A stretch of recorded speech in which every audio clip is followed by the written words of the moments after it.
day 3 of chapter 23. What we've been talking about so far this week is on day 1, we talked about all the baptized members of the church being members of the priesthood of the faithful. And this priesthood of the faithful shares in Christ's priestly mission to bring the good news of others, to bring the good news to others. Yesterday, what we talked about is the first group of priesthood of the faithful called the lay people. And those were either single or married people, baptized members of the church who share in the mission to bring the good news of Christ to the world. We also call them the laity. That group is called the laity. Today, we're going to talk about another group of the priesthood of the faithful called the religious. I'm going to start reading on page 264.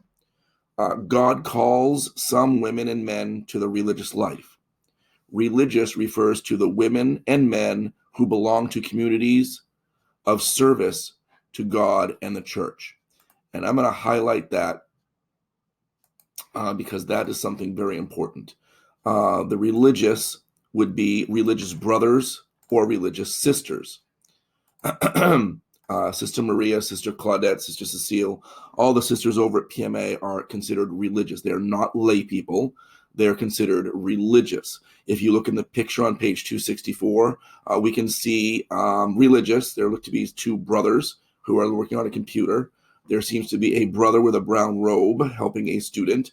I'm assuming that woman helping the student in the big picture is also a religious woman, a religious sister. Let's continue reading. They are known as religious sisters, brothers, and priests. They devote themselves to Christ's work through the work of their communities. Religious make vows or promises to God. Let's go ahead and highlight that. By taking these vows, religious try to follow Jesus' example of living each day for God. Well, now we're going to talk about what vows or promises do these religious brothers, these religious sisters make. Top of the next column.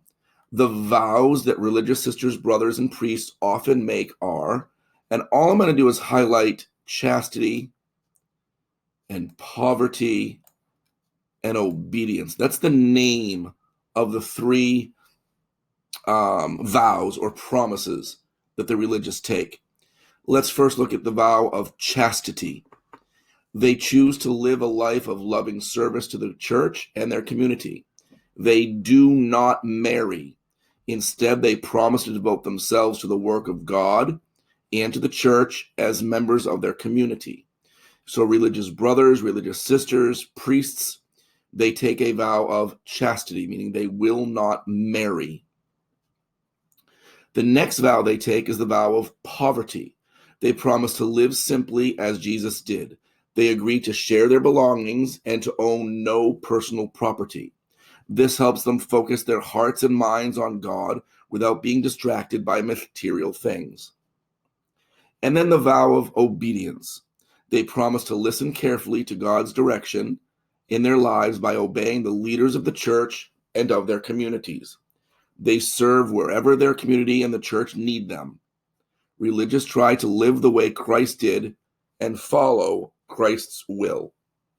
Let's keep reading on the next page, page 265.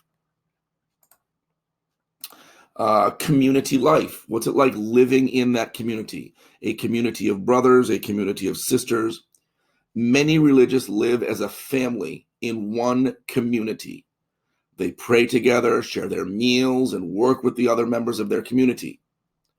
Other religious may live away from their community and work where they are needed.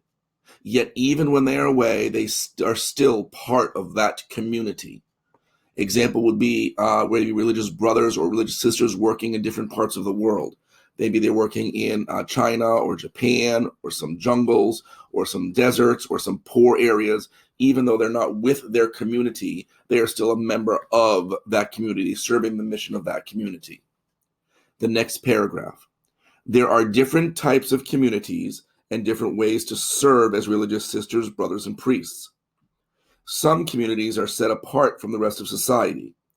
These religious usually live in places called monasteries. They devote their lives to praying for the world. They provide for their needs through their prayer and work.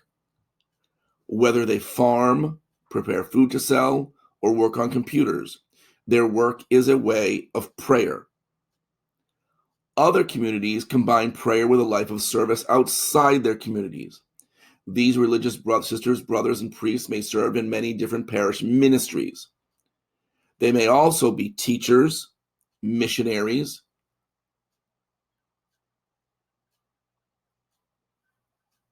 doctors, nurses, or social workers.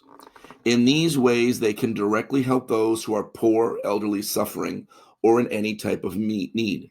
And that's what the Sisters of the Presentation of Mary do. They're teachers. They are religious sisters who their goal, their mission, is to take on the role of Anne Marie Riviere and to be teachers. The next paragraph says, together, the laity, religious, and ordained ministers make up the church. No one group is more important or special than another.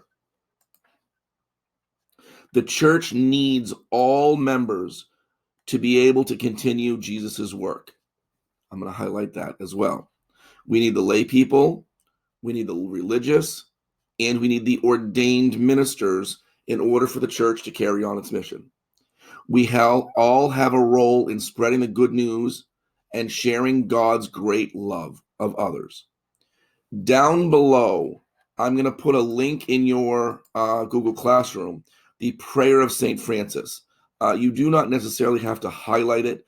I'm going to highlight it because I think it's a very wonderful song that kind of calls God to work in your life.